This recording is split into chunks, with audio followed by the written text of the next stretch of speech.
মামা, আপনি মামা যে বলছেন এই খেজুর কিনা খাইতে অনেক গরিব মানুষ 2,000 টাকা কেজি খেজুর, এটা কিভাবে কিনা খাইবে? গুরুত্বপূর্ণ প্রশ্ন। মামা প্রশ্নটা করতে পারে নাই।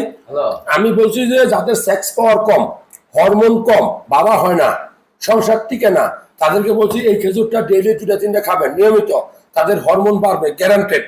মনে রাখবেন এই খেজুর যদি আপনি খান, আপনার প্রশ্ন তারা কেমনে খাইবো?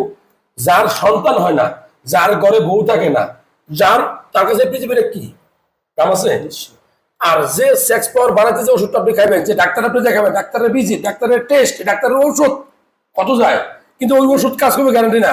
কিন্তু এই সকল খেজুর যদি কেউ না নিয়মিত 1 বছর 2 বছর 5 বছর খায়, তার হরমোন বাড়বে, তার সেক্স টাইম বাড়বেই। এই জন্য মামা বলছি এরকম দামি জিনিস খাইতে হবে। আপনি কমলা মেরে খান, কলা খান, কলা তো খাইতে পারেন, আপনি ডিম খান, ডিমের কুসুম সহ খান, দেশি মাছ, পাঙ্গাস মাছ